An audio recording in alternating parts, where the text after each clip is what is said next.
Shalom, shalom, family. Welcome once again to the Lewi channel and to the d.c.b channel and to Facebook. My name is Lewi. I'm one of the teachers of Congregation Beit Da'at Mobina. Thanking the Most High God for this holy day, the holy Shabbat day. Thanking the Most High God for all things and everything, food, clothing, and shelter. I'm thankful to this great King for my life and the life of all of you, and hoping and praying that the Most High God continue to be with us all and bless us. Everybody in the room, please let me know if you are getting good sound, good video. Please give me a 1 if you're getting good sound, good video. Want to make sure that everybody's getting good sound and good video. So please let me know if everyone is getting good sound and good video. Give me a 1. And all the chat rooms and all the rooms, please give me a 1. If you're getting good sound, good video, let me know that that everything is going well and that everything is going fine. Thanking the Creator. Let me know my levels, if my levels are good. If I'm sounding good, please. Got a 1? Okay, great. Got my assistant over there, my Ozier, that's going to assist me like for 2 minutes, and then he'll be gone. But at least I got everything operating and running and ready. Okay, so I got a 1 over here on the Lewi channel, and let me just check on Facebook to make sure. Just check on Facebook, see if I got any. I got 1s on Facebook. All right. So once again, giving glory to the Most High King of the universe, and I'm thankful to the Creator for my life and the life of all of you. And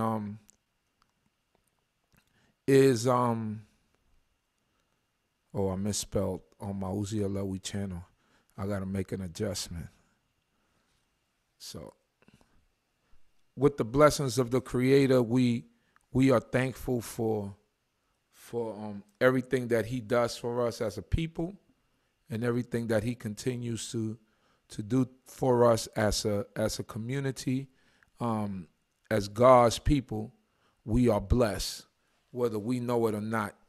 We receive blessings on a daily basis. We're blessed just for being here. It was many of our forefathers that didn't make it across that stormy Atlantic, and their generations is cut off and no longer here. So we got to count ourselves as being blessed because we're here. So count your blessings, be thankful to the Creator, and understand your blessing and walk in it. And not only that, try to enlighten someone else and try to make someone else aware of this knowledge and this understanding. This is important, that we pass it on to different generations, to people that might not know. We got to pass it on in order for them to understand and realize. Shabbat shalom, Shelly Shell, feeling blessed, Israel.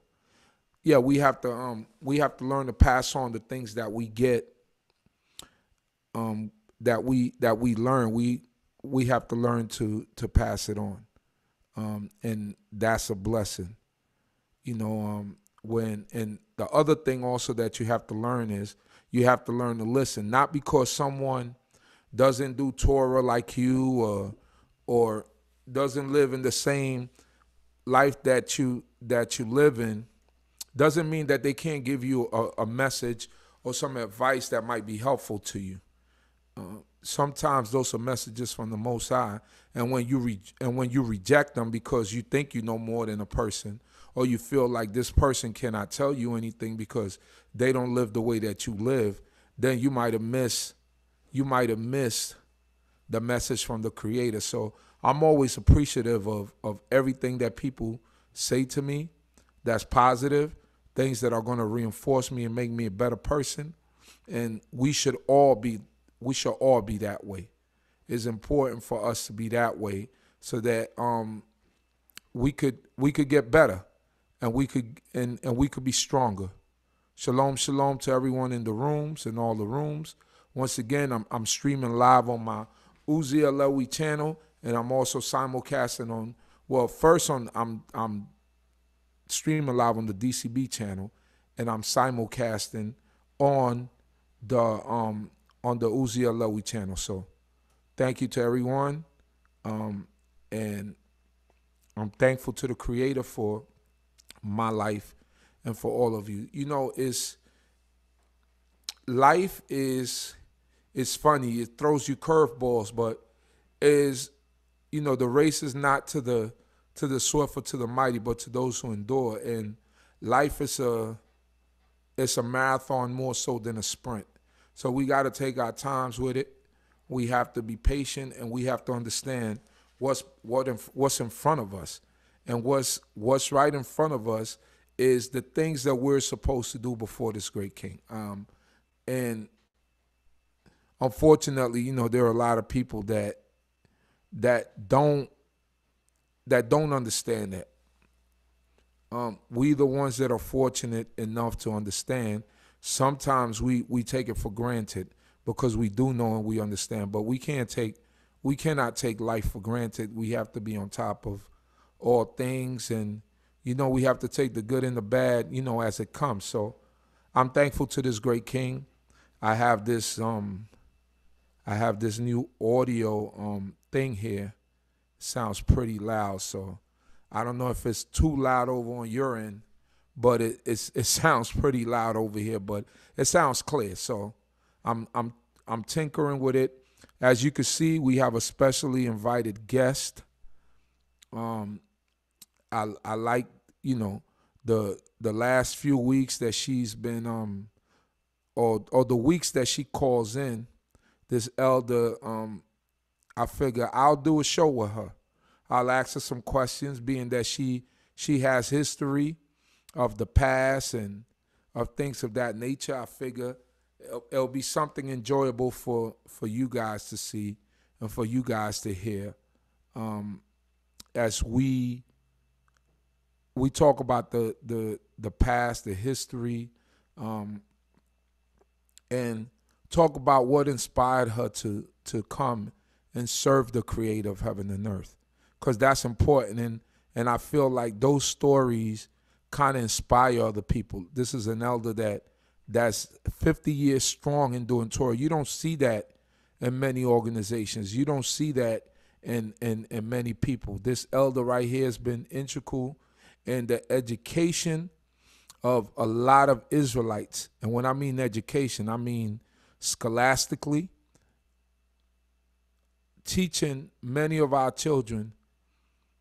Her, along with other groups of sisters, have brought up the level of Israel, and it shows the importance of sisters and how important they are to the movement, and how they cannot be taken for granted, and they have to be reckoned with. It's important for us to understand and know these things, and to carry that banner, and to not let the works that they put forth go to waste, because these elders and these women have put forth work.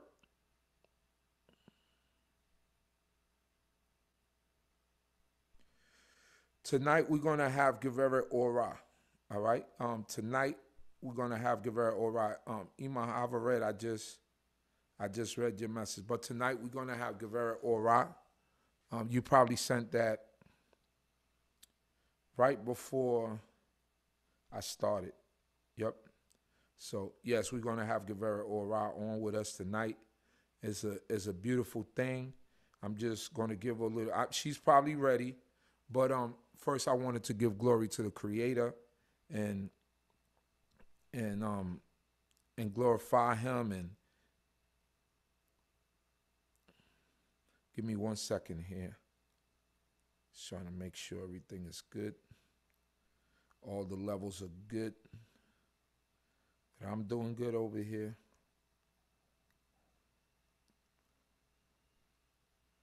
You see over here what is going on. All right, here we go. All right, got 54 people already in the chat. Shalom, shalom, everyone.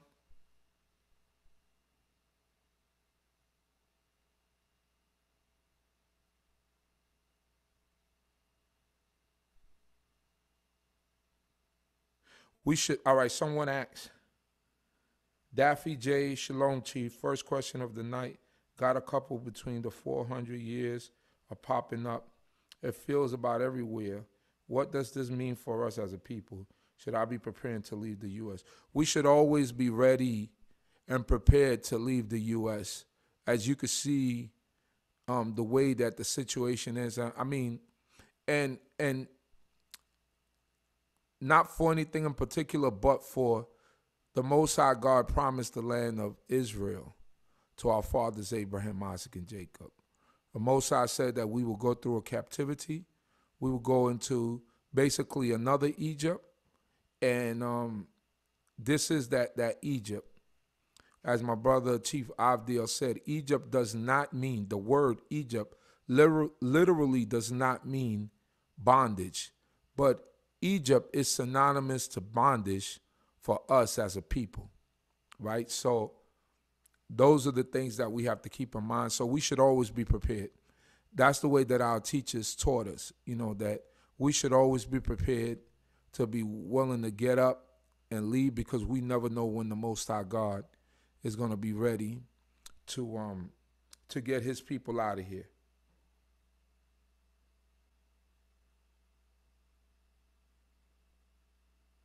So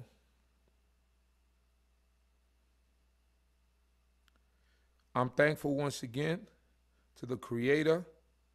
And so at this time, let me make the phone call. Let's get dramatic. And let's do this. Let me call up the elder who I'm going to be speaking with tonight. Here we go. Oh, it looked like, all right, here we go. Let me make this a regular phone call so I won't have any interruptions. And here we go.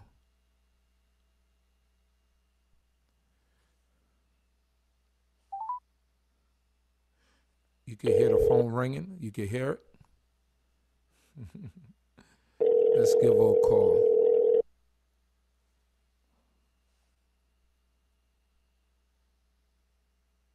Oh, she told me not to call on that number. Hold on. I got to call on the other number. Sorry about that, Gaveret. I'm calling you on the landline now. Sorry about that. Shabbat Shalom. Shabbat Shalom, Gaveret Orah. How are you? I'm good. Blessed be the Shabbat most. Shalom, everybody that's listening. Yes, they're all listening. They can all hear you. Who's calling me now? What is that? I think I called you on the. I called you. You did call me on the wrong number, Right. and I picked it up and said wrong number. Oh, all right. So you got me on the right one now. I got you on the right one. Okay, so for everyone out there, if you can hear Gaveret Orah clear, please give me a 1 and let me know before we continue with this. Gaveret, you're gonna have to mute your.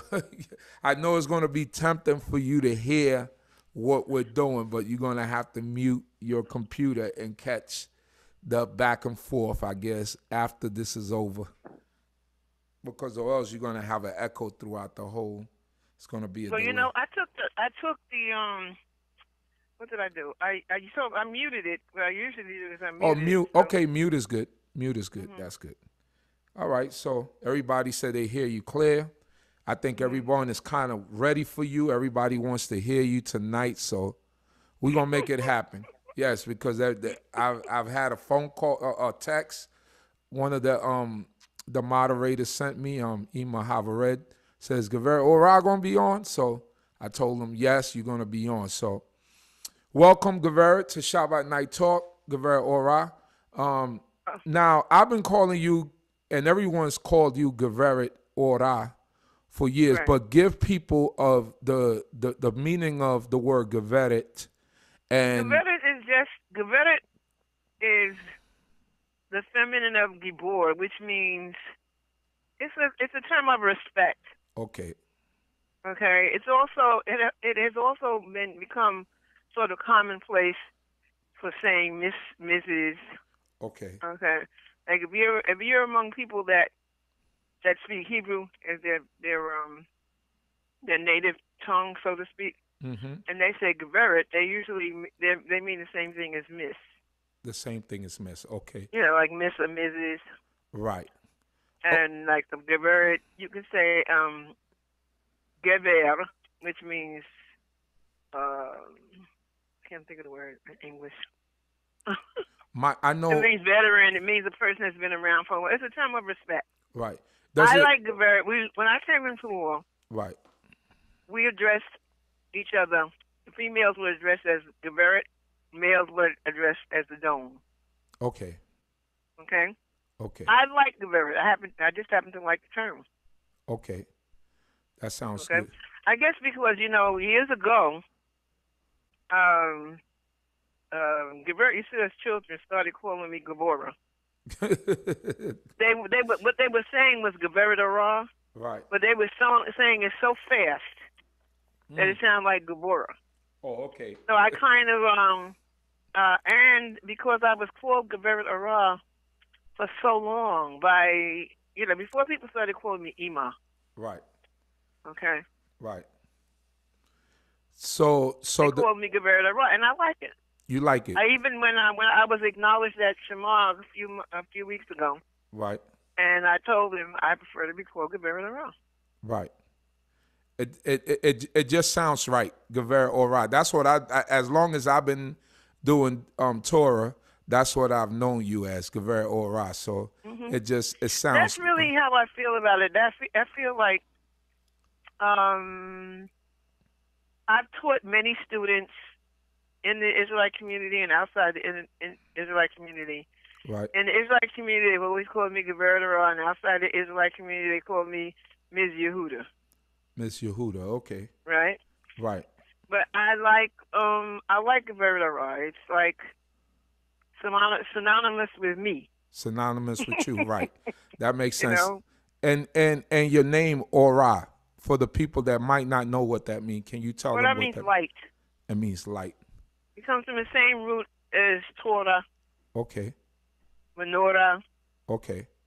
Okay. So Or just it means right. light. It means light. Okay. So And by the way, Cohen named me that. okay. Any particular reason? Did he tell you why That's he how he saw me. That's how he So saw he you. named me Okay. Orah. Okay, that's great. And by the way, you are a great light to the community. You taught many Well, Torah. people, you taught many children, and that's a blessing for a lot of the children that had an opportunity to be under your tutelage, and that's a blessing overall. So now let's begin with your journey and how you started. You want to know how I started in law? No, I want to know. Let's start with your beginning. Where My were you? beginning. Okay. Where were you born? Are you a New Yorker, a native New Yorker? Anybody that knows what a New Yorker sounds like knows that I'm a New Yorker. I'm a New Yorker. Right. In that sense, I'm a New Yorker. You're a New Yorker. I was born and raised in New York. Right. Educated in New York. Right. I am the quintessential New York female. Right. Israelite New York female. Okay. Okay. And I was raised. I actually was raised partly by my family, and partly I went to because I was smart, and the school where I was going wasn't too good. The school in my neighborhood wasn't so good. I went to live with my uncle, who was a minister. Okay.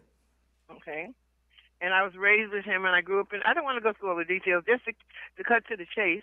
Right. One day, I decided I wasn't going to church anymore. Okay. Okay. Right. And because I used to go to church. I used to go to church 7 days a week. Oh wow. And I studied the Bible, and I began to see discrepancies. Okay.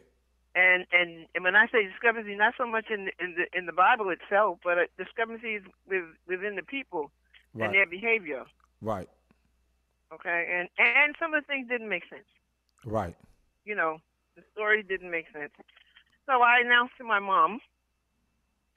I was a young woman then. Actually, I was a young mother then. Right. I announced to my mom that I was not going to go to church anymore. And I said a prayer to the Most High. Right.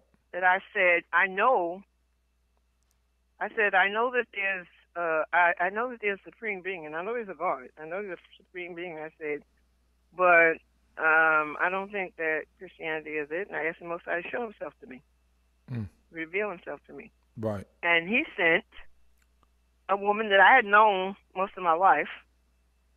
I'd seen her, coming around in her African garb, but this was in the '60s. Right. And I was impressed with the way she looked, and I started talking to her one day. She invited me to a Shabbat. Mm-hmm. And I didn't go. I went to New Moon service, the New Moon of 1966. I don't count that year because that's not the year that I really came in. Okay. Because I doubted it. I went, and that was, if you hear Coleman ever tell a story about me taking off my wig and put it in the paper bag. It's so funny that the joke is that he thought I was so impressed, and I never told him because that's his story. Right. But the reason there was a different reason that I took it off, Right.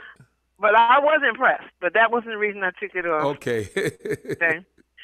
Anyway, but I faltered. I said, nah, this is not right for me because this wouldn't happen, and this wouldn't happen, that wouldn't happen. Then I broke my ankle. Okay. And then I saw the woman the next year. Right. I said, I'm going with you to the temple. And I have to apologize to anybody that's been around that knew me when I first came into the Lord. I was brought in the Lord by a woman by the name of Yokala. Yokala. And I forgot to mention her.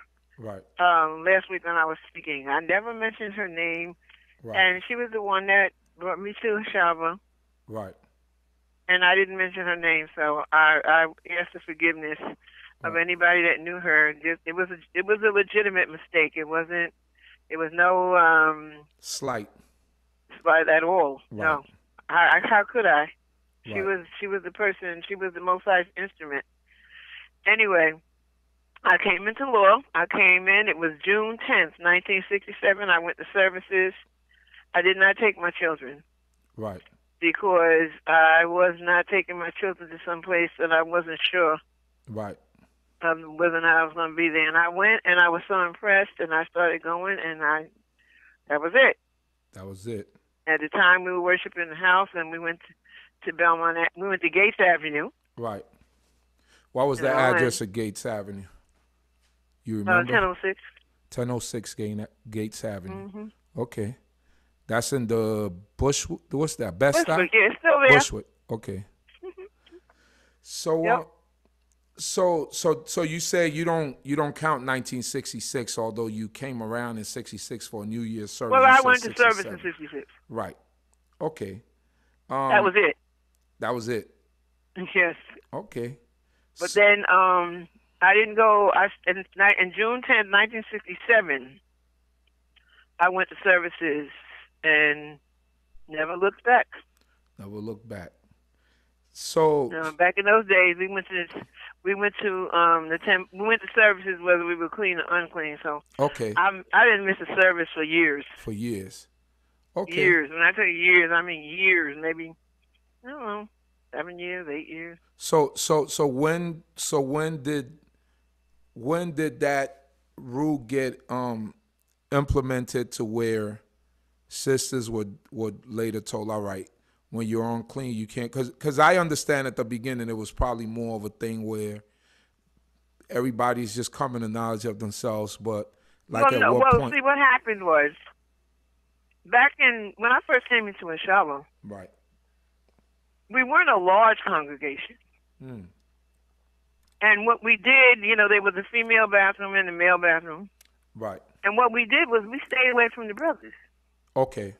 We had our own chairs. We did that for years. Even on Belmont Avenue. Even when we went to Belmont Avenue, we would take our chairs with us. We didn't shake hands. Okay. So we didn't come into physical contact. Okay.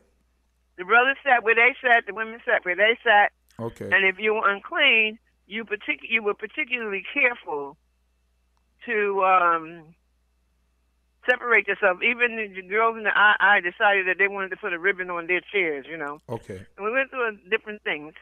But as the congregation became larger, Right. some of the it became a little more difficult to practice that. So then we made a separation. Right. You know. Okay. There are still congregations that do that. That they still come, but we're not one of them. Okay. Shabbat used to be one of them. Right. Mm-hmm. Okay. So when you first came to the congregation, it was already named Hashaba, right? Mhm. All right. So when you first came around, who were the members of Hashaba Yisrael when you first got there? Okay. The males were, and I forgot Meshulam. Meshulam was one of the charter members. Okay. Charter Okay. members, right. There was Cohen, Right. Papa Cora, Okay. Benaiah. Okay. When I first came, Bosley was there, but he was there like maybe 1 week and then he disappeared. Right. Maybe a couple of weeks, and then he wasn't around anymore. Okay. There was Adon Hamul. Right. You know.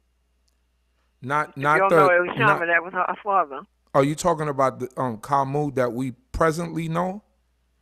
She's dead. Oh, okay, he's dead. I'm talking about Gaveret Penina's husband. He's Okay. the father of. Everybody knows Elishama, right? Elishama. Yeah. You got to refresh my memory. Remember, I'm not directly from Hashaba Yisrael, so you might have. No, but Elishama used to be. She was around the community. I don't remember. I've seen her at I might know her when I see her, but. Yes. Well. Yeah. Anyway, you know, Gaveret Penina. Okay. Well, you know Gaveret Rivka, Cohen's Isha. Kane. That was her father. Oh, okay. Okay. That was her father. Her Abba. Okay. Yeah. So Okay, let me see. Who did I name? You said Bosley. You said Bat Bakwa. You said Naya. Meshulam. Mm-hmm. Obviously the sister who brought you around was there. Yeah, Meshulam was her nephew. Okay. Mm-hmm. Okay. So let me see. So And Gaveret Naami, she was there. Gaveret Naami. Right. You said that was your first Shabbat. My first Shabbat was at her house. Yeah. Was at her house, but y'all never went back after that. I think you said that last week. No, there was a reason. It wasn't a bad reason. It was just a reason. It says so Hashaba Yisrael is known for culture, right? Yeah, well, when I first came, that was when I first came into Louisville. I remember so funny because when I went the first Shabbat on the 10th, I wore a green dress that came just below my knees. Right. That was the last time I wore a shirt dress. Okay. So by the time you came to Hashaba, they were already in full culture. Cohen was already. They were already. No. That wasn't true. Okay. It wasn't. The women wore culture. Okay. The women wore. Well, Cohen did wear culture. Right. The men didn't dress the same then as they do now. They wore, like for example, the men wore begeds, but their begeds were like a poncho, like a pullover. Yes, and they were wider. Right. And I must say, the men did not take off their begeds during the Torah. Right. Okay. That did not happen. Right.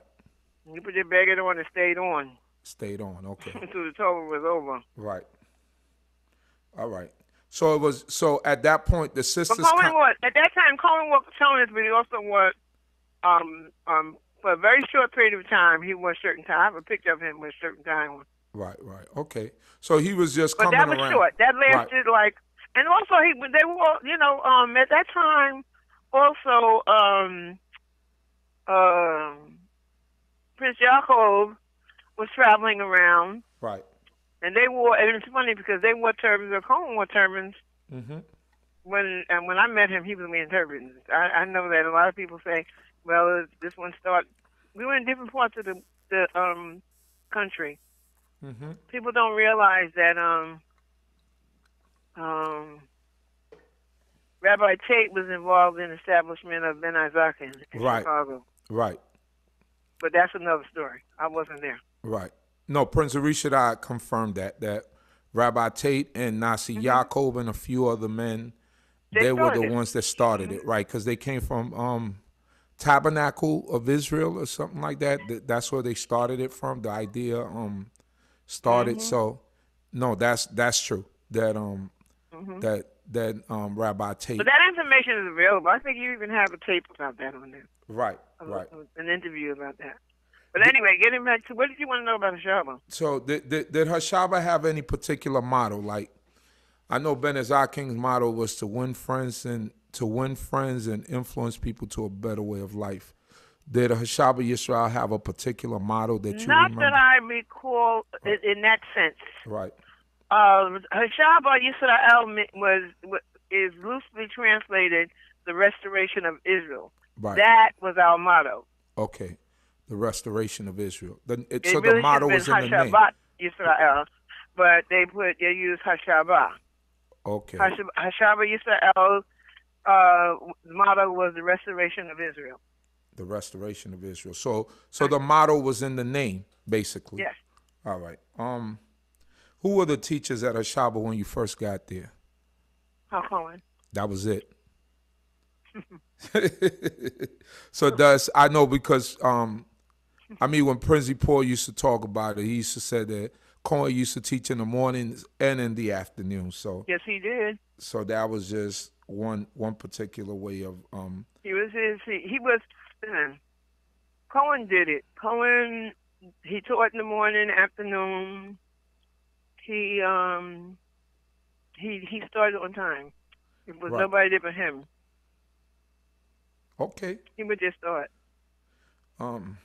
So Hashaba was known for Hebrew speaking. I mean, that's what I remember about the people from Hashaba, that they knew their Hebrew, right? Well, you know what? Let me say this.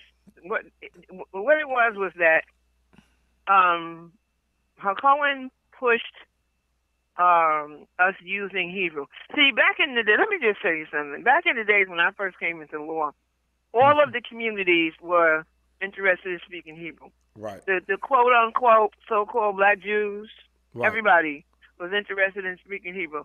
And we ran into each other on the train, and it used to happen. We would come and meet each other on the train, like on the platform traveling, because I lived in the Bronx. Right. Okay.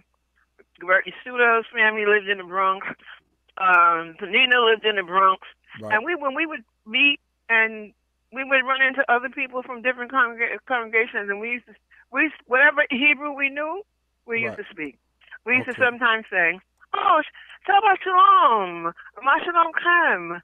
After we got to that, we would say, "Hagamal al Hahar." Do you know what that means? I got what? Hagamal al Hahar. No, you have. It means the camel is on the mountain. Oh, okay.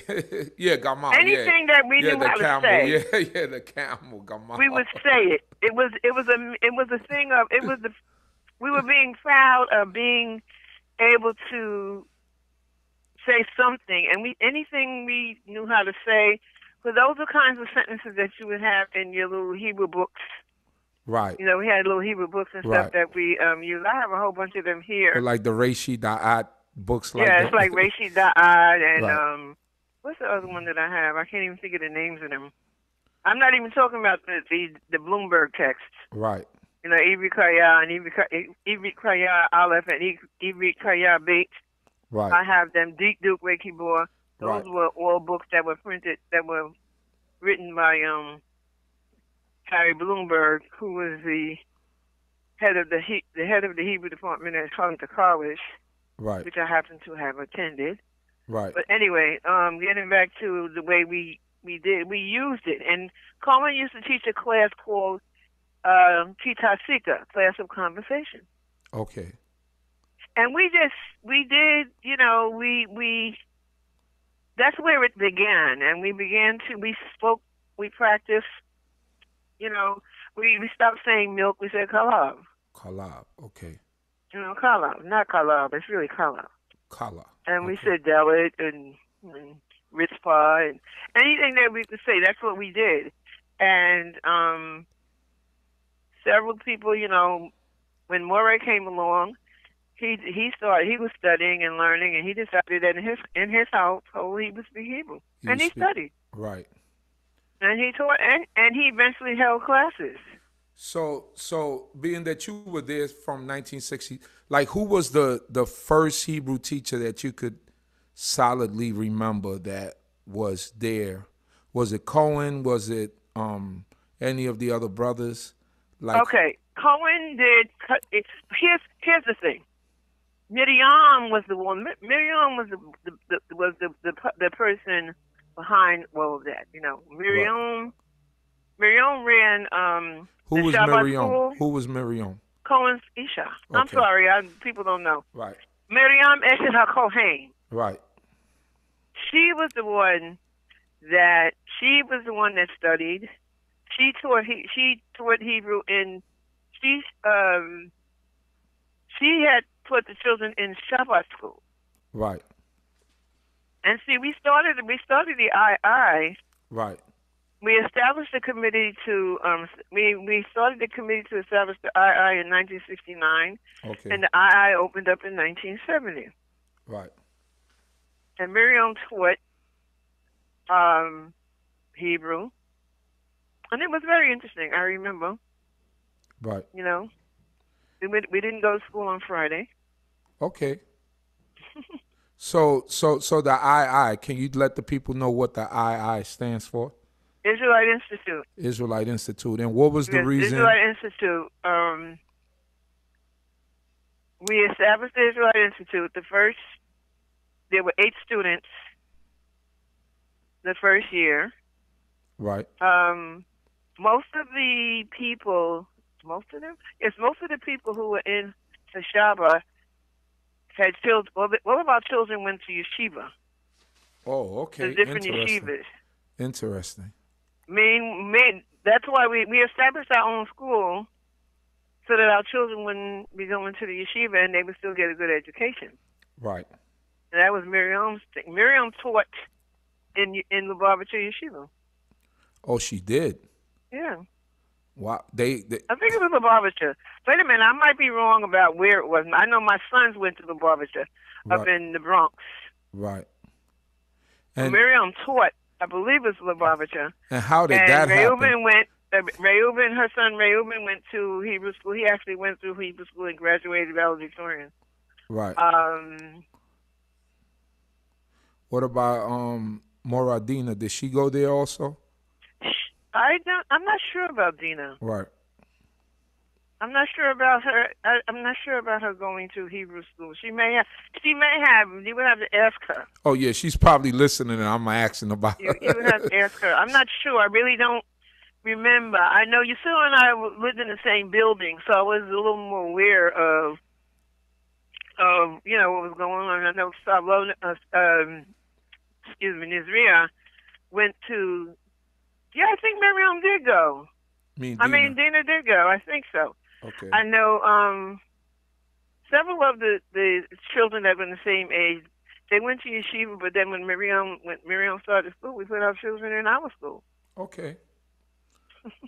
Okay, and not too many people initially. Not too many people wanted to support the school. They didn't think that we would be able to do it, but we did it. Right. So the founding members of the Israelite Institute were who again? Was it Shabbat Yisrael? Was her Shabbat Yisrael? Okay, but it was the sisters who came up with that idea. No, I can't say the sisters. Right. That was Miriam came up with the idea. Miriam, okay. Okay. Miriam Eshet HaKohen. That's came up with the idea, and she was a powerful woman. And that's important to know because sometimes sisters get lost in the annals of history, Mhm. and we don't remember them. And I've always heard about this Gaveret Miriam, but I've never met her. No, because Obviously, she was gone by the time you got here. right, right. So Miriam may was a powerful woman. may the Most High God It bless was her because of memory. Miriam that Miriam chose me to teach in the Oh, okay, I actually thought she would choose. She became ill. She died of cancer, okay, and I thought she would choose Yehudah, who was brilliant, right. but she chose who actually Miriam felt that I had different what do you call it, disposition. Now what Disposition. Yehudah did was she did a phonics program Right, that we used. right. Yehudah was Cohen's. She became Cohen's. I guess you would call personal secretary. She did a lot of stuff that people are not even aware of. A Okay, lot of behind, when Miriam passed, Yusito took up the slack right, of the things that were going on in the temple and the community. right, As far as the Shabbat was concerned. Also, Miriam was responsible for anti-poverty programs in the Bushwick uh, area. A lot of things went on. right, Shabbat did a lot of stuff that it wasn't about we were standing on the corner saying, look what we did, right. but there were things that we did do. Okay. Okay? So So you need to ask me questions because I'll talk on and on and on and no, on. no, no. I'm. This is great. My next question was going to be, how advanced were the children that came out of the Israelite Institute in contrast to children that went to public schools? Like, give an example of what a child that came out of the II, and how long did the II last in Okay, I number can of tell you years? how long I lasted. I lasted until 19. When did I have to give it up? 19. 1980 something. Okay. Oh, so you had a pretty good run. I mean, Oh yeah, I kept the II going because I believed in what I was doing. okay, You know, right, and it was. I would, if I had to do it over again, I'd probably do it again. But right, I worked a lot of years teaching without without receiving a salary. right, Because I believed in what I was doing, and right, I made a commitment. I wanted my son out of yeshiva, right, and so I agreed to work as a teacher in the school. This is when Miriam was alive. right, And in order for my son to become, my oldest son, Yadiel, to become a student at the II. And all the students at the II, you know what, it would be good to interview them, right, right, because I can say that several, they were smart. right, As far as I know, they were smart. A lot of people, a lot of, yeah, they were smart. That's all I can say, because it was the way that Miriam taught, and I learned to teach the way she taught, right. and we taught the children what they were able to learn. That's all I Right. can say. Well, Gaveret, just going off a little bit off the script because there's a couple of questions online that I think you'll be able to answer. Okay. One question is, what aspect of this way of life took you longest to adjust to? That's from Sister Kawa. What aspect of this way of life? Yeah. Oh, that's the wrong question. Ask me. What aspects, plural, Okay, there was no aspects aspect of that this took way me of along. life I took you did not. longest to I adjust? did not. Let me just tell you something. For me, I'm one of those gung ho people. Okay, if I'm going to do it, I'm going to do it. Right. And if I'm not going to do it, I'm not going to do it. So I can't. You have to be specific to air. You have to be a little more specific. When I Okay. first came into the law, there was nothing that I found objectionable if it was in keeping with Torah. Okay. I might not. I might have a question about it and why and so on and so forth, but in general, across the board, Right. if that's what the law said, that's what the law said. That's what See, the law the thing is, what people don't understand in this Shabbat, maybe if I could go back a bit. Right. When I came into a Shabbat, the service in the Shabbat was such that we had a short. Okay, Cohen wrote a prayer book. Right. And the prayer book, most people are familiar with it. The prayer book had prayers in them, but we did not spend as much time praying. Right. You know, as we do other now. congregations. Right. Okay. So, Cohen taught, like, for example, service started about 11. Right. And we had the morning service where we said the morning prayers. Right. And after that, we went into the Torah. Right. And we did not read the whole Torah.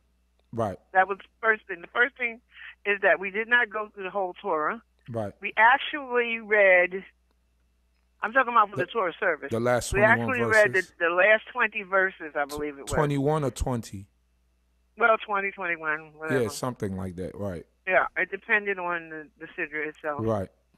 And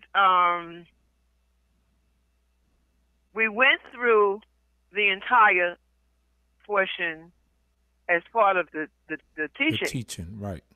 Okay? Sort of like what we do. And then we sort had of a like what we question do and answer period. So if you had a question, I don't care if you wanted to ask about should you wear long shoestrings.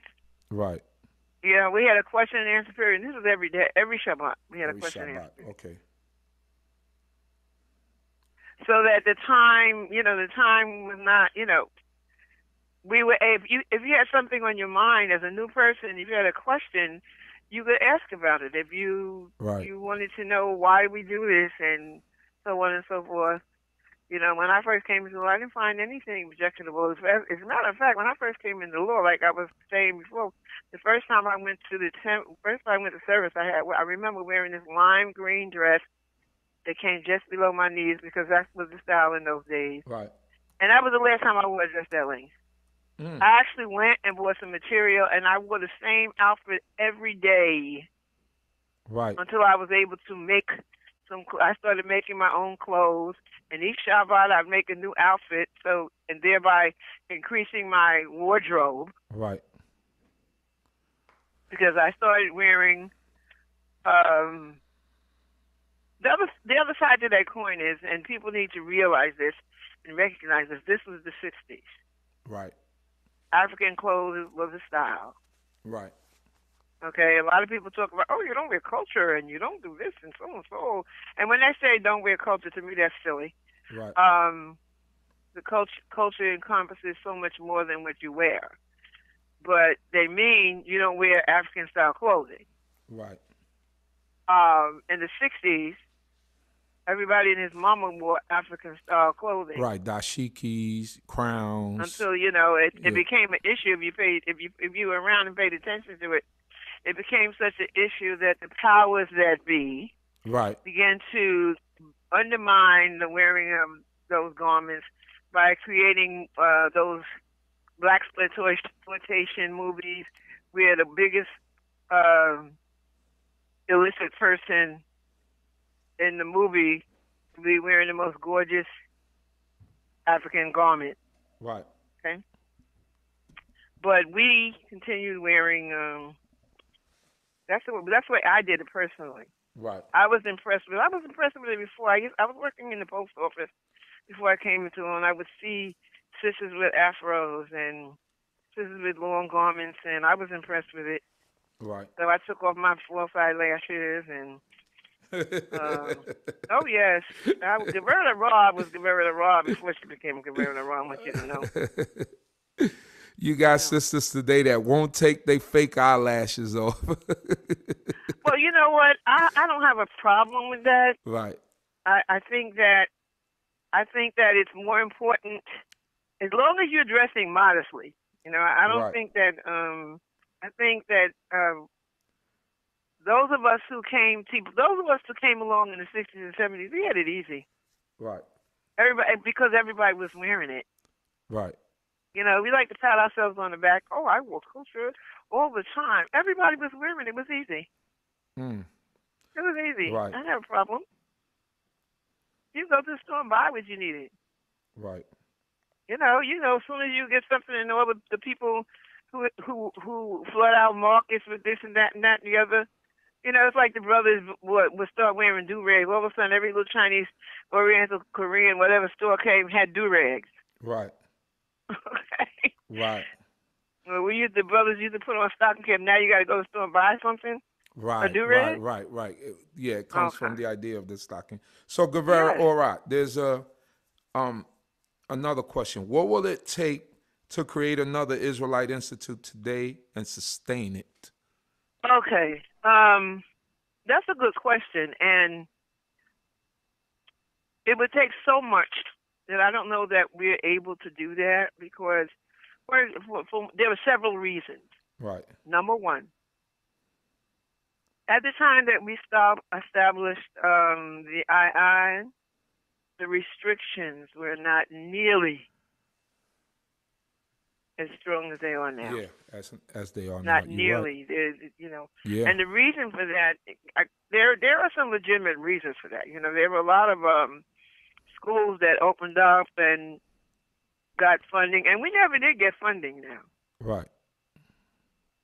Got funding and didn't do anything but abscond with the money, Right. So, but it would take a great deal. And we would have to see the living it's more difficult. Living is more difficult now. It's more expensive. Right. You have to have people, like I sacrificed a lot, because of what I believed, and I have to say the Most High never let me down. Mm. But I don't have anything to show for the work that I put in terms of monetary value. I don't have that. Right. I should have, but I don't.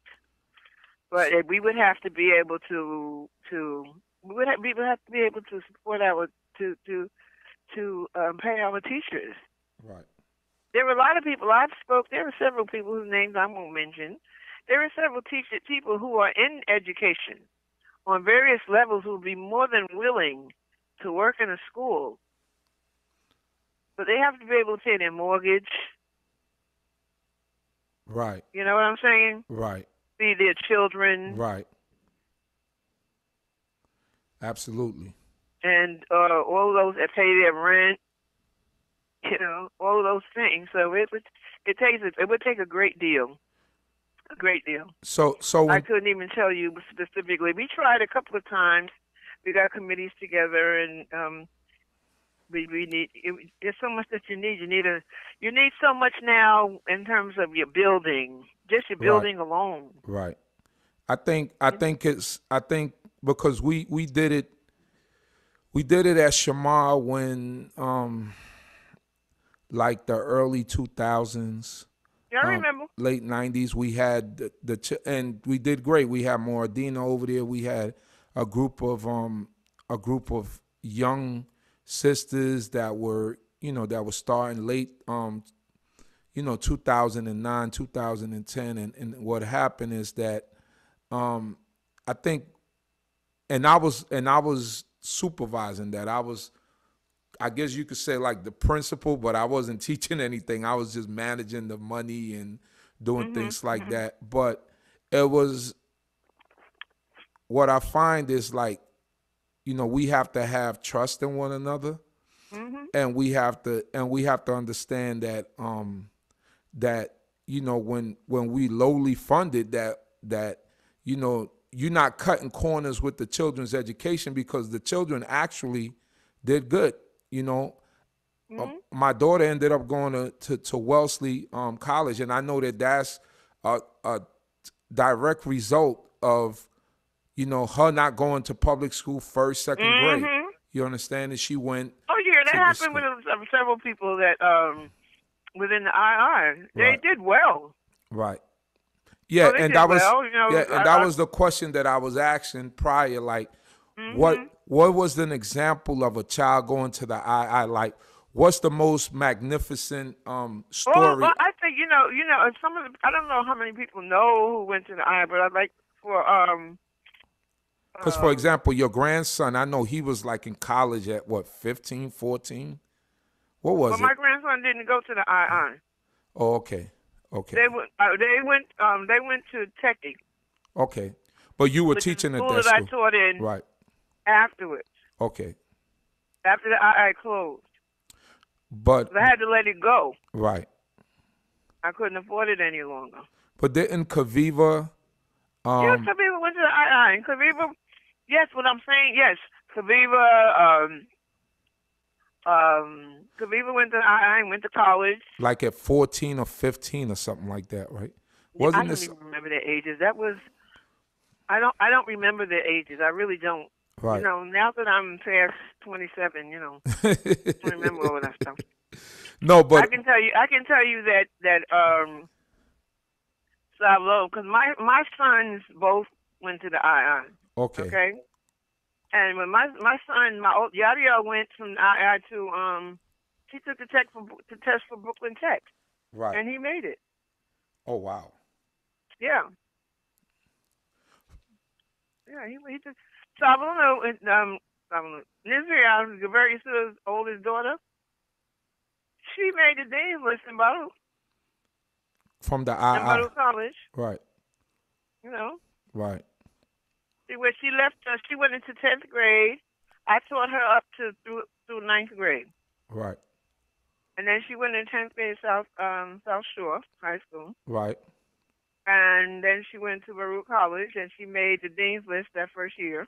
Okay. You know, who else went to the II that you would know? You can know Gaveret, Bathsheba's daughter, Okay. Kasida. She went to the II also. Oh wow. Okay.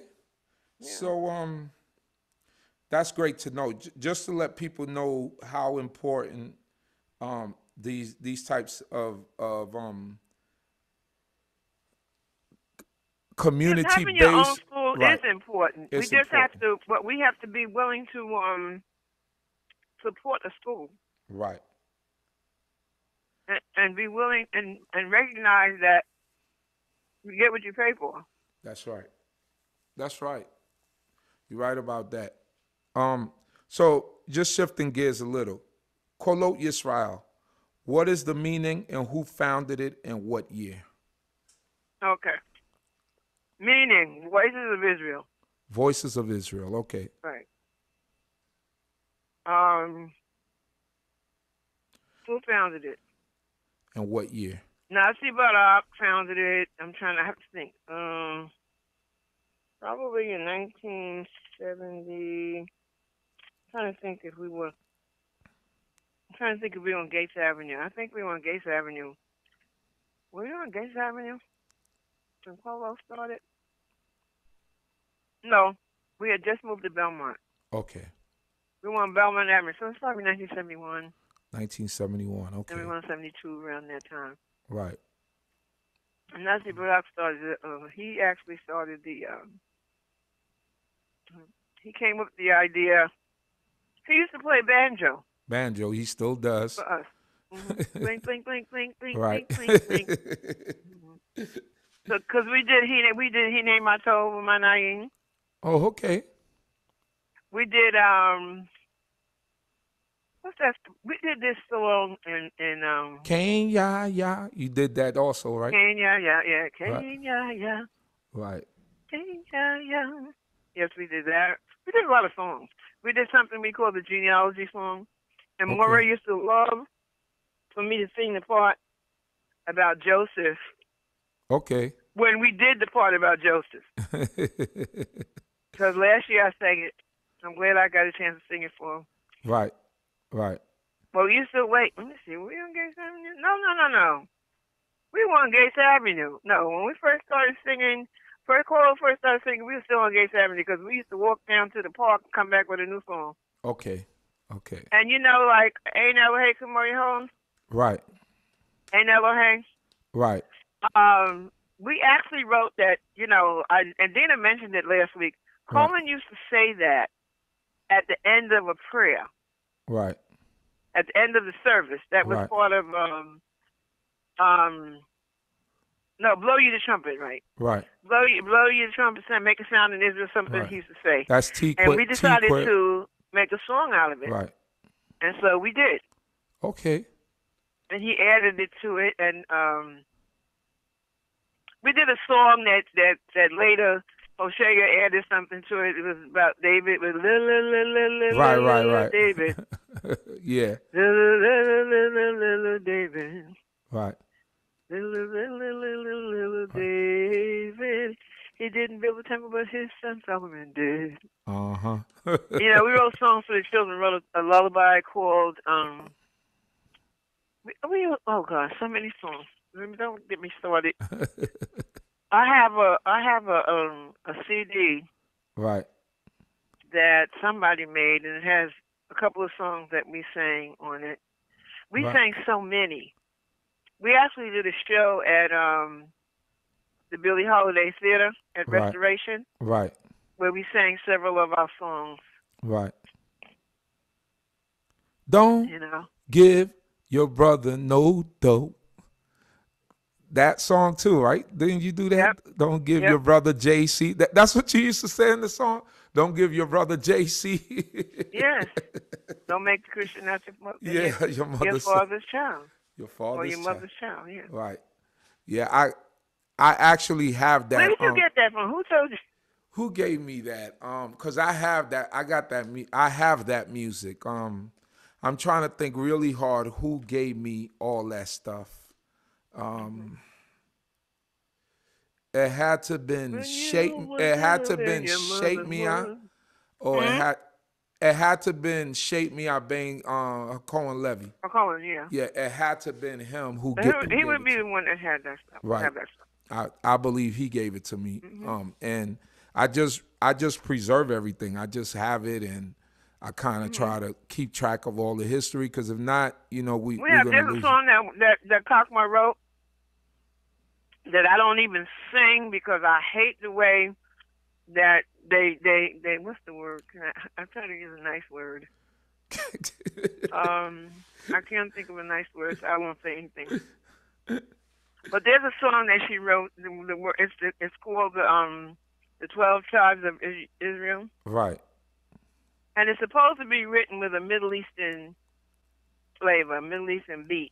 Right. It's supposed to be sung with a Middle Eastern beat. Right. And one of our sons, after we said Judah, he hollered yeehaw. And everybody started singing it like that. And I know Kakma was dead. She would have turned over in her grave if she heard it. Are you talking about No d.c.b Yehudah? No. I'm talking, No d.c.b Yehudah was written by Cohen. By Cohen, okay. I'm talking about 12 sons of Israel, 12 sons of Israel. Okay. Went into the land. Yeehaw. Oh, please, like we cowboys or something. Oh, gosh. Every time. I remember I sang it one time in some kind of an affair we had. Right. And I was singing, and somebody did that, and I stopped singing. I almost stopped singing. I very much offended by stuff like that. So. Because I remember what we felt and what we thought. Right. When we were doing these songs. These were songs that we did these for the children. At the time, Kakma was teaching in the school, and she wanted the children to have. She first did it to the song with the 12 Days of Christmas or something. Right. And Cohen said no. Not that melody, yeah, not that Cohen melody. said no, you're not. So she came up with the melody, and it has a nice and you name it. Also, it was help the children learn the 12 tribes of Israel. Right. You know. That was nice. And it was. Reuben. I have to start in the middle to remember how it goes. Right. But it goes, Reuben was the first one, 12 sons of Israel. And it's a call and response. Went into the land, Levi is war, Shimon is war, Reuben is the firstborn. Right. Then you keep going, and it's Judah is the king, having his Lord, Shimon is Lord, Reuben is the firstborn. Right. And he goes right on to then shall judge Right. Reuben. Yeah, it's and it's supposed to have a like a Middle Eastern flavor to it, Flavor. you know. Right. Right. That was one of the songs we wrote, and What about Todah Yehoah? I love that song because it Cohen has did that. Cohen did that. That's Cohen. That's Cohen. Cohen. We used to sing it with him. Right. I remember we went to Rockland Lake State Park. Right. I have pictures of that actually, like photographs. Right. And we're sitting around. The boys back in those days, the boys danced. Right. So I have pictures of my son Yadiel sitting on the floor where they had danced. Right. And the girls and the boys danced, and we would sing, and the people would come around with hundreds of people standing around while we were watching. We sing praises to the Most High in the park, you know. And Todah Yehoah was one of them. Right. But that was her calling all the way. Yeah. Okay. That's good to know. So you're this. You have this great voice. Where did you develop it? Did you take like classes for it? No. My father was a tenor. Okay. You know, a lot of people in my family can sing. Okay. Really, a lot of people in my family sing. My granddaughter Matunel can sing circles around me, but she doesn't. She's shy. She doesn't want to sing. Wow. I have a niece, my sister's daughter. Right. Who sang Madam Butterfly for her thesis. Right. Wow. Okay. So, and I used to sing like so many black people. I sang in the church choir. Right. And I didn't know I could sing until one day I was at my aunt's house, and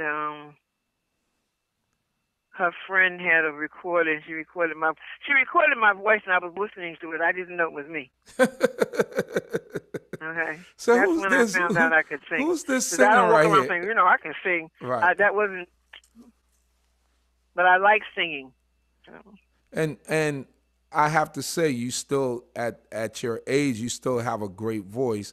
How did you maintain it? Do you do something? The Most High. It's only the Most High.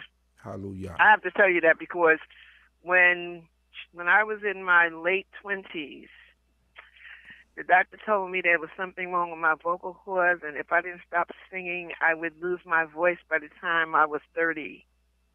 Oh, wow. Okay? And I came into law, and I said, because I came into law around that time, you know. Came to law when I'm in my 20s. Right. And I said, you know, I'm going to sing praise to the Most High, and if you take my voice, he takes my voice. Takes my voice. Okay. Right. I like to sing other things, but if I will sing praises to the Most High, if he takes my voice, he takes my voice. Now, I go through things. I do have something with my vocal cords, and sometimes I can't sing.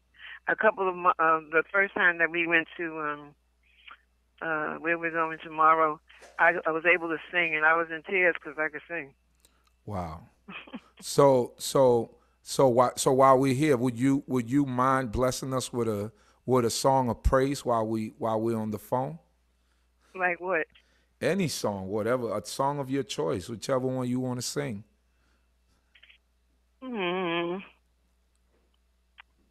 My favorite song.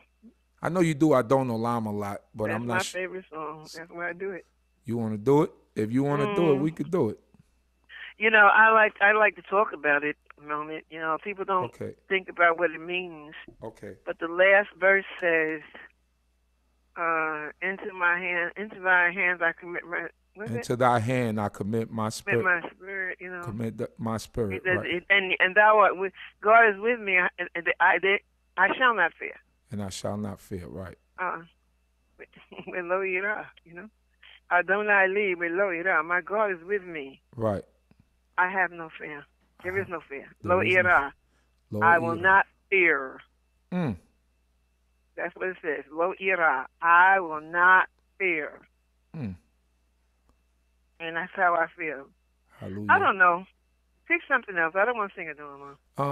I don't know what other song you feel like singing. I mean, you know how to sing. I mean, I've heard you sing. I never heard you sing "What's Hazinali. My Name." I never heard you sing "What's My Name." Because that's not a song that I sing. I like the Okay. song, but Oh yeah, so Ha'azi the Nali would be range, great. no, the range is a little weird for me. Okay. You know, Yeah. the range, especially like I said, I do have a problem with my vocal cords, so I have to, I don't want to sing and be cracking and Right, losing right. my voice and stuff. But I just like singing praises to the Most High. So let's do Ha'azi Nali. Well, I'm online doing that. Anybody can hear that. They want to hear it, they can just click on YouTube and hear me sing Hazinali. Okay, so I pick love the one. song, Hazinali. I can't think. I can't think of something. Tell me something. I don't know. Let me see. What's I know what I'll sing. okay? Kakma wrote this is a lullaby. Okay. Okay. Yeladim be Yisrael mezamrim al tovim. Wait a minute. Am I singing? Yeah. Wait a minute. Wait. Excuse me. Okay. Take your time. Anashim beYisrael mezamrim al tovim, mezamrim al tovim shel Yahuwah, Yahuwah tov, Yahuwah tov, Yahuwah, Yahuwah, Yahuwah tov. Na'ashim beYisrael, Rukwado Atovot, Rukwado Atovot, Yehovah, Yahuwah Tov, Yahuwah Tov, Yahuwah, Yahuwah, Yahuwah Tov.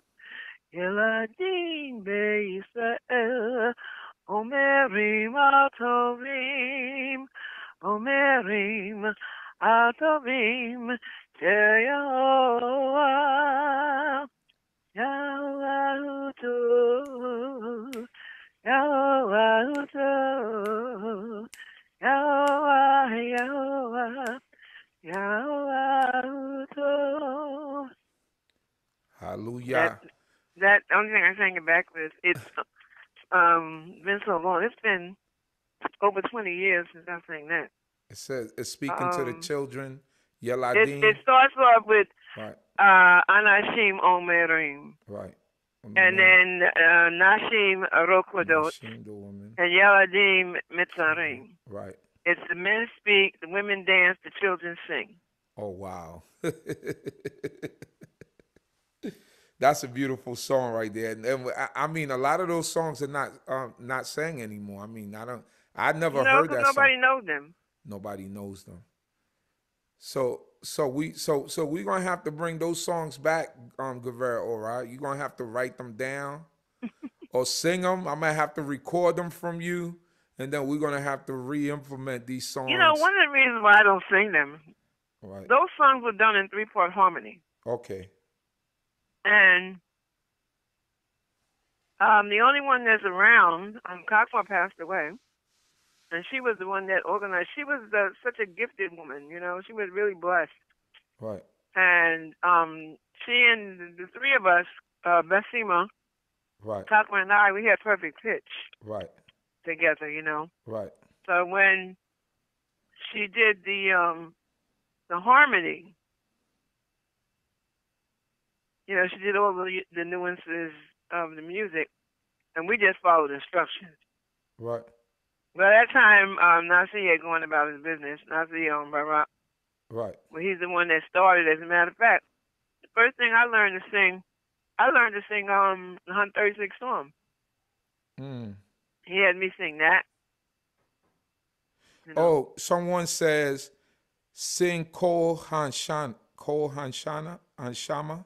Kol Hanshama. I love that. Kol Hanshama. Kol Hanshama.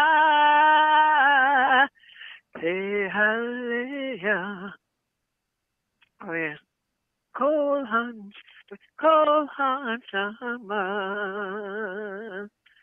Kol Hanshama.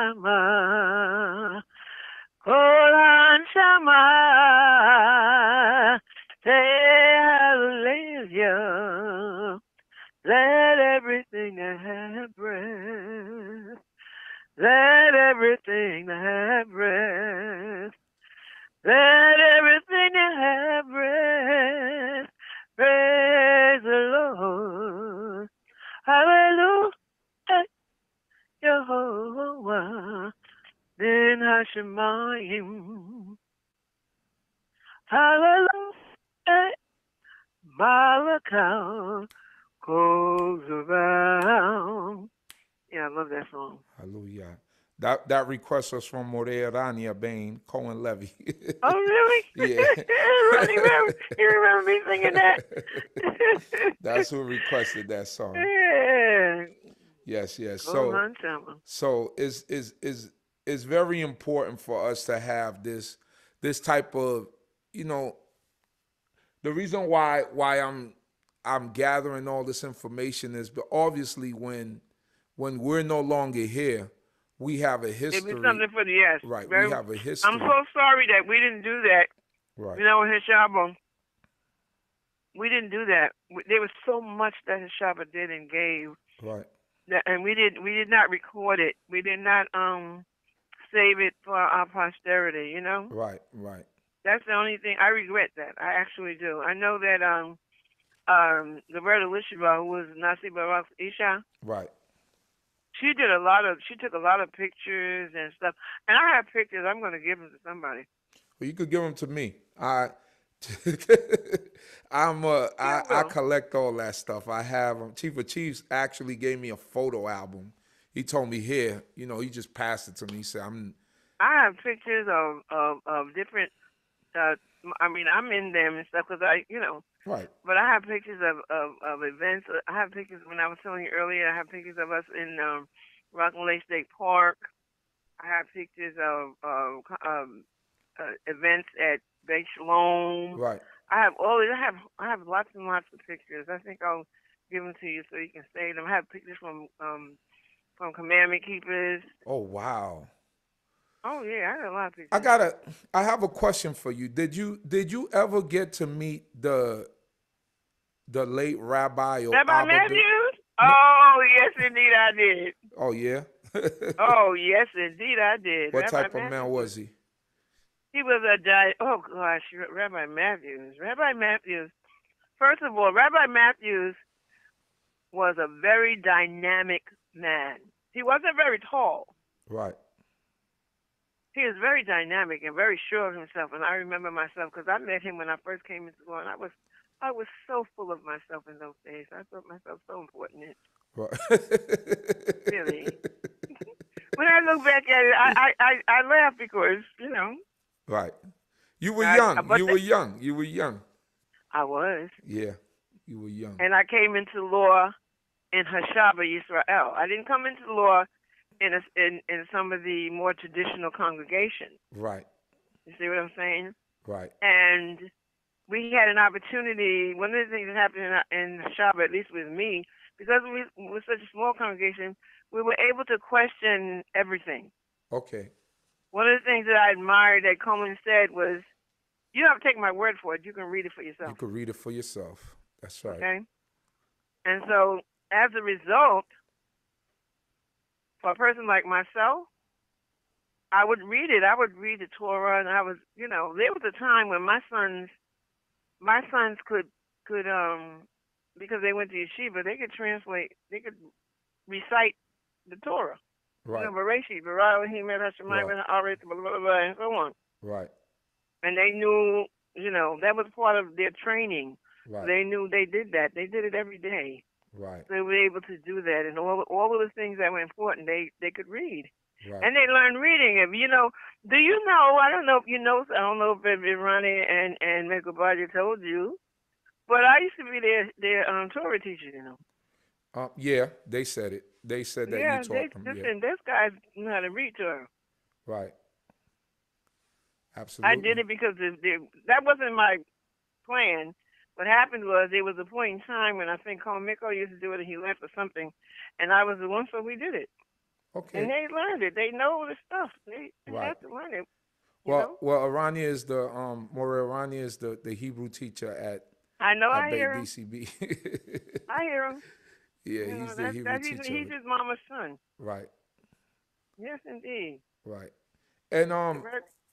as far have you ever met Abba Bivens? Did you ever meet No, him? I You did never. not get to meet him. Okay. I heard of him. I saw him once, I think, but I never really got to meet him. Never got to meet No, him. Rabbi Matthews was. I remember I was there because Rabbi Matthews, you know, Right. he blasted. Something happened and he just fussed at us and stuff. He fussed. So Cohen sent us there, and I Right. went back and told Cohen what he said. And Cohen laughed, Right. and he told me, "Listen, you know, Right. Cohen. You know, a lot of people think that Cohen. I don't know. I was not taught to. What's the word? Not have respect for the so-called black Jews from Cohen. Right. That Cohen didn't teach me that. Right. Cohen had his way of doing things, Right. and he was, you know, his whole idea of not being called a rabbi and being called a Cohen. And it's funny because when I first came to the Lord, they didn't call Cohen Cohen. They called him by his first name, Okay. and I couldn't do that, Right. so I called him Cohen. I called him Abba for a while until I was put in my place. Then I called him Cohen. Right. And then after a while, everybody started calling Cohen. Oh, so that's how that came about. And that's how that came about. I Okay. refused to call him by his first. I couldn't call my spiritual leader by his first name. Okay. We had not come out together Right. as friends. You understand what I'm saying? When they all left together, they were all a group of friends Right. who moved on Right. because they couldn't stay where they were. I was not a part of that movement. Okay. When I came along, then the Hashaba Yisrael had been established.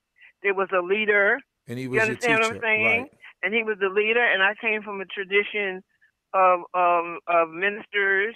Right. Deacons, pastors. And right. but really, like I said, I lived with my uncle who was a minister. Right. Okay, yeah, I wouldn't have considered. I wouldn't call him by his first name. Right. I never did. Okay. So now, I called him Cohen Levy. Cohen I did just say called him that. Cohen. It was probably Cohen. I Cohen, call him Cohen. When people say, and I say Cohen, and people say, which Cohen? And I laugh. right. You know, I have to remind myself there's several Cohens now, so you got to Right. be specific. Right. But when I say Cohen, I mean Cohen Levy. Well, he did say Hazador. that. He did say that in his. Whenever I heard him speak, he said I didn't. He said I didn't start calling myself Cohen. He said He did not. He said the people started calling. So now, this is why history is important. And when people speak and when people say things, I listen and I record and I do all those things because then you get to piece together things. You know, the man didn't put that on himself. Is what people started calling him. It's right? like, you know what? I'll tell you something else. Right. When I came into law, women did not wear zizis. Okay. And I started wearing zizis. I said, well, the law said we're supposed to wear zizis, so I started wearing them. Right. And I used to wear these big old ugly zizis. I have to laugh. I made them out of yarn. Right. Out of that you know, wool, yarn that you that make, wool, you that make wool sweaters yarn, and stuff out that of. thick wool yarn. Yeah. Right. I made it out of yarn. I mean, you know, I knew how to make them, so I made them. Then I started buying them. Right. Then we got fancy, you know. Right. But I remember. And it sort of caught on. Everybody started wearing them. So how was can you describe a typical Shabbat day or a holy day what it was like at Hashabah Now, Yisrael? Holy Day or Shabbat Day, because there is a difference. All right, so let's start with the Shabbat day. What was a typical Shabbat day like? Okay, typical Shabbat Day. We'd all come in, and let's see. And I'm Depending talking on what time. Hashabah. I'm talking Hashabah when it was full I know, Shabbat throttle, when it's full. I know. full Yeah, I know what you throttle, mean. drummers, everything. Okay, let me tell you something else about the Shabbat and the drummers. Right, In the Shabbat, we did not have drummers like they have drummers now. They had drummers, right, but drummers did not drum all through the service during the break. We didn't do that. right, Okay. right, We began the afternoon service almost with a devotional. We were sitting there singing songs of praise and stuff. right, The drummers weren't drumming then. right. Okay. Okay. That came along later. Let me put it later. Later. Actually, that came home. That had started happening, I think, after before Hataf left. Right. After he left, then that's when that happened. When he was there, they didn't drum like that. Right, All over. No, they didn't drum through the prayers. None of that. right. No, I know that's pretty new. I think that started, the drumming through the prayer started more with the younger generation.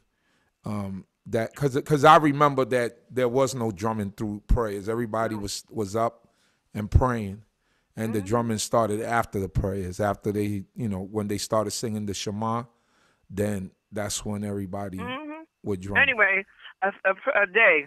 Right. We come in and sometimes you be late, sometimes you. I can't say anything. Sometimes I was late. But Right. I used to come but I lived in the Bronx and I was coming to Brooklyn and I did not take the train. Right. I came by bus or cab. Right. Okay. Right. And I would come in, me and my two sons, and we would come into service and we sit down and I had from the time that I came into a Shabbat, I had my own special chair. Right. So I would sit in my chair. Right. And it was always directly in front of the priest. Right. I do not like being disturbed during service. Right. I like to focus on what's going on. Right.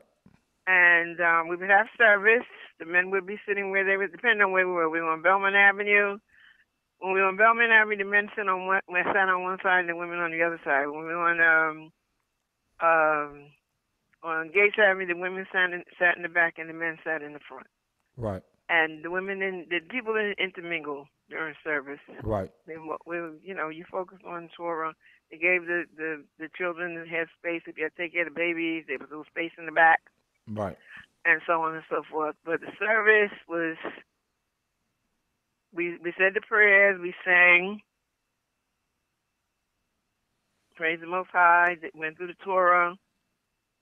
If we had questions, we wrote them down. We would break. We would have lunch. We'd come back. We'd have question and answer period. Right. If it was in the summertime, we would have certain kinds of activities like games we would play, like I can't think of it, blockbusters or something, whatever it was. Right. That was, of course, centered around Torah. Around Torah, right. That thing. During the service, it was, the service, the order of the service is pretty much similar to the way that you guys have service at d.c.b. Okay. Okay? Right. Except that we did the Torah, and after the Torah we did the eighth proverb, and then the children went to Hebrew class. And you went to Hebrew class until you graduated. Okay. You just didn't decide that you weren't going. Right. And usually, depending on what time of year, Miriam being a teacher, she taught Hebrew class. The kids learned. They learned about history. The littler ones, the younger ones did. They might do some kind of activity to distract help them understand. Right. They might draw a picture of Noah. Right. Draw a picture of the ark or whatever, stuff like that. Right. They'd do a portion of, they would probably discuss the the Sidra, Right. and they graduated. I forgot how old they had to be. They had to actually graduate. No, Like 14. no, yeah, they were older than. They were older than. We didn't do bar mitzvah, so Right. you didn't leave at 13. Right. You know. Okay, that's And good. they did Hebrew. Learned Hebrew as well Right. in the class. You know. It's basically what Moreh Aranya does now with the Yeladim. He teaches them. I guess he's continuing what he remembers and what he Mhm. did as he was growing up, because he takes the children and he kind of teaches them a bit of everything, Hebrew, and everything else that I guess they need, that he remembers when he was Mhm. growing up. So I guess that tradition in turn is still continuing to this Yeah, day. we used to have another class in the afternoon when in the Jose used to teach a class. Oh, Right. I love this class. Now, Hoshea, Moreh Hoshea, may the Most High bless his memory. He was the one that I really grasped the Hebrew from. Like, he Oh was the yeah. one that made it fun for me, because Hebrew for me, when certain people taught it, I was like, I'm never gonna get this, but I Mhm. started getting it with Hoshea because he made it fun. He But made he knew how. He was. People don't know. They may not know this, right, but he was a dynamic teacher. I absolutely, loved. He was. He was. Let me see. He was the first person that was able to show me in the Hebrew about the story in the garden. right, He actually broke it down from the Hebrew with the way the Cohen taught the story. right, That's the way it happened, mm-hmm, and the Hebrew says it.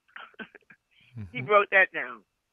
He also taught the history. He taught a history class in the afternoon. Oh my goodness, it was like you were there. right, because he was so animated, Mhm. you know, He knew. He really knew so much of it. You know, right, he just right. was good at it. Yeah, he was so animated, and We all loved it. he put himself into everything that he did. He was like animated, and he Mhm. acted out and stuff like that. Yeah, when we So talked about what's the name of the guy who stabbed the man, the king. Eglon, That's the one. Eglon, he was sitting in the. They thought he was sitting in the toilet or something, relieving himself. They couldn't get into the door. You talking about Ehud and Eglon? Yes, yes, Yeah, Ehud. Ehud and Yes, Eglon. Right. yes. The first time he told that story, I tell you, it was like you were there. He was saying, Wow. yeah, he was so fat he couldn't see tonight. He stood in there. And all the servants thought that he was relieving, or he was sleeping, and the guy done He was slipped dead. out the window. Mhm. So how was a holy day? What was the contrast between a Shabbat day and a holy day? Well, on whole, Hashaba, A feast holy day, right? we feasted. Right. Believe me, we feasted. Right. We used to have, especially when it was a large. I know you can tell me. You'll have to excuse me because I was eating my dinner. Okay. Okay.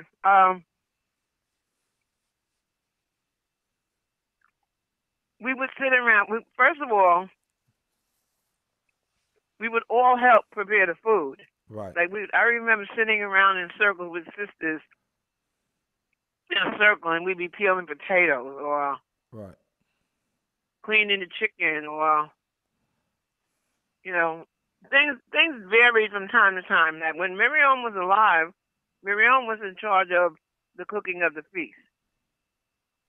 Right. Now she didn't do all the cooking, but she was in charge of the cooking of the feast. This was before Uriah came along Right. and took over the kitchen, so to speak. Right. But Okay. we would just have a good time, especially times like Passover, Right. and we would be sitting around, and and it was a lot of us. And, we're talking. There was a lot of us, Right. so we would be sitting around and maybe peeling potatoes, We have a big 50-pound bag of potatoes, whatever, and we're peeling potatoes, and we're just talking together and enjoying each other's company, and that would be at night. Right. Or you would be in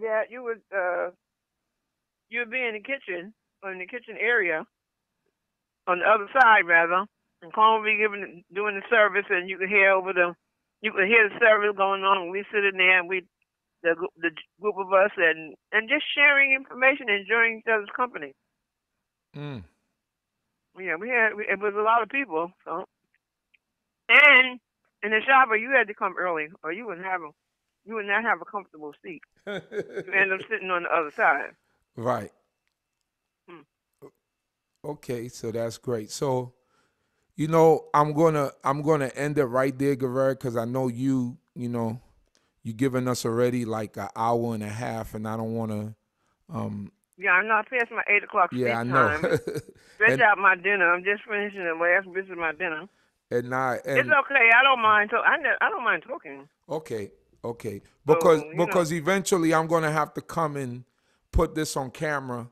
I mean, this is great, but I wanna make it a more extensive thing. I just wanted the people to know and understand, and I wanted you to share with the people your history, what you know, and because sometimes, how do they call it? Revisionist history. Sometimes people go back and they kind of twist history the way they want it to fit and they want it to sound. You had a question I wanted to answer for you though. Okay. You asked me how we got to Belmont Avenue. Yeah, how did you get to Belmont Avenue? What year? Okay. And I could finish out with the questions that I have here. And okay. How we got to Belmont Avenue is that there was a group of brothers. Nasi Tavel, I'm not sure all the members. It was Haruach Arba, the Four Winds. The Four Winds. It was Nasi Tavel. I believe it was I think Benjamin Nathaniel. Right. Then Benjamin. Right. Theron Benjamin. I'm trying to think. I don't know if Maury was part of that or not.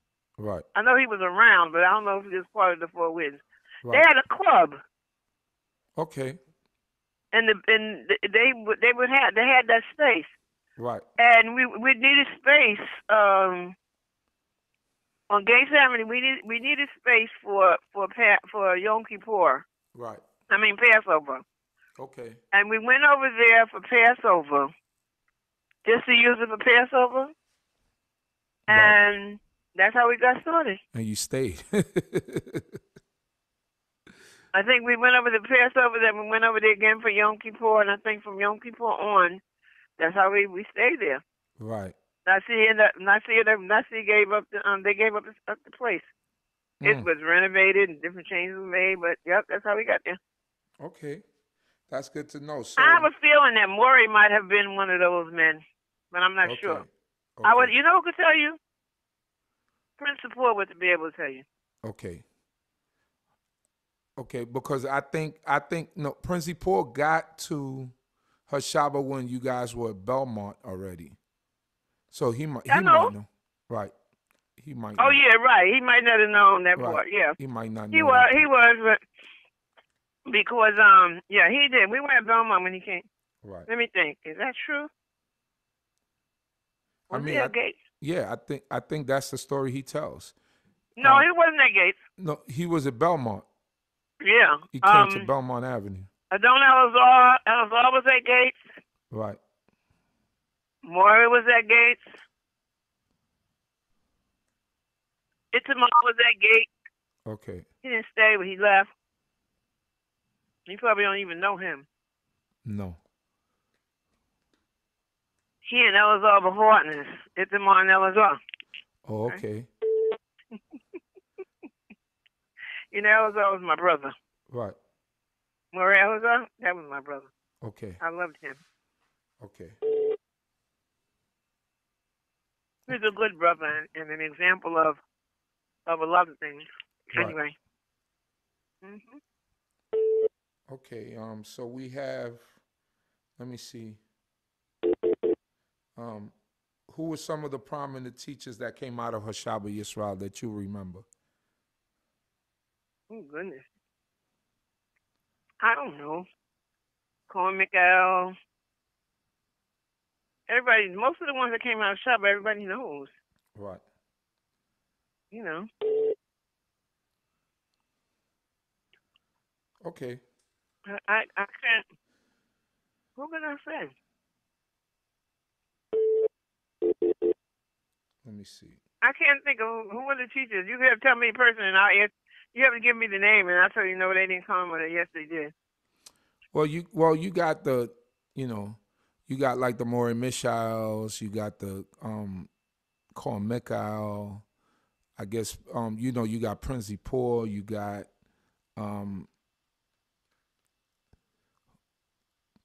obviously Corn Levy was the teacher there. Mhm. Who else would it be? I don't know. Who else could we say was a teacher out of Hashaba? Mhm.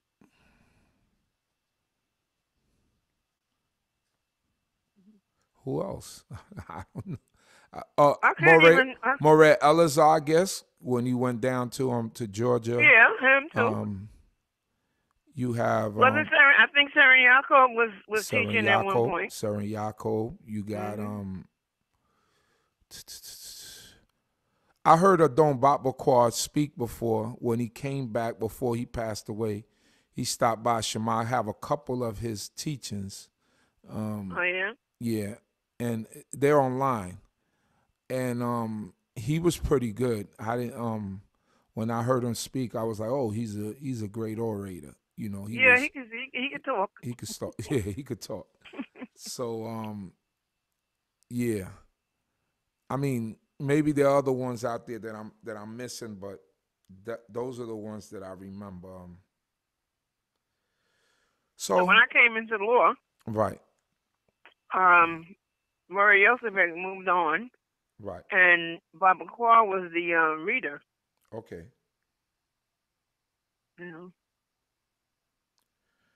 So, Okay, Gaveret. So I'm gonna leave it on that note. All righty, and Shabbat Shalom, everybody. Shabbat shalom to you, and And I I hope really everybody, I hope that everybody got something out of this. I think Talking about people the got a past lot. is nice, but I think that people all got a praise is lot. due to the Most High. I'm grateful that the Most High chose me. Hallelujah. Because I got sisters who love God, but they don't know the Most High. Mm.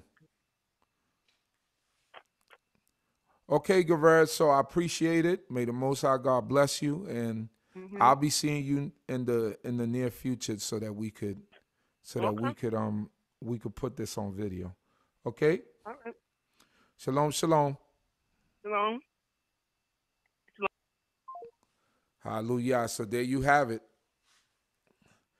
I thought that was important for us to hear from the elder. She always has a lot of good points, a lot of good history, and I think it's important to capture history. That's always been my desire, to capture history and to have things recorded. So thanking the creator of heaven and earth. I mean, this been a pretty long interview and a pretty long conversation. So thanking the creator of heaven and earth once again. I hope that all of you enjoyed this conversation and that you got history. Some of you reminisced. Some of you got some history when you didn't know certain things. I learned certainly some new things from sitting down and speaking with Gaveret Orah, and I'll be bringing you part 2 whenever I get in front of that camera with her, and even go in depth, even into more depths of the history of Hashaba and where they ended up, how they ended up at Benny Hadad and things like that. So I'm gonna get to all of that, but I think she gave us a lot tonight, and I think that it was beautiful. All praises to the creator of heaven and earth. At this time, I'm going to sign off. Don't forget to join us tomorrow at 11 a.m. Eastern Time on Bait d.c.b channel, on the Bait d.c.b channel, Bait Da'ad Kakma Ubina. That will be at 11 a.m. Eastern Time. So peace and blessings to everyone. May the Most High God bless each and every one of you. Shalom, shalom.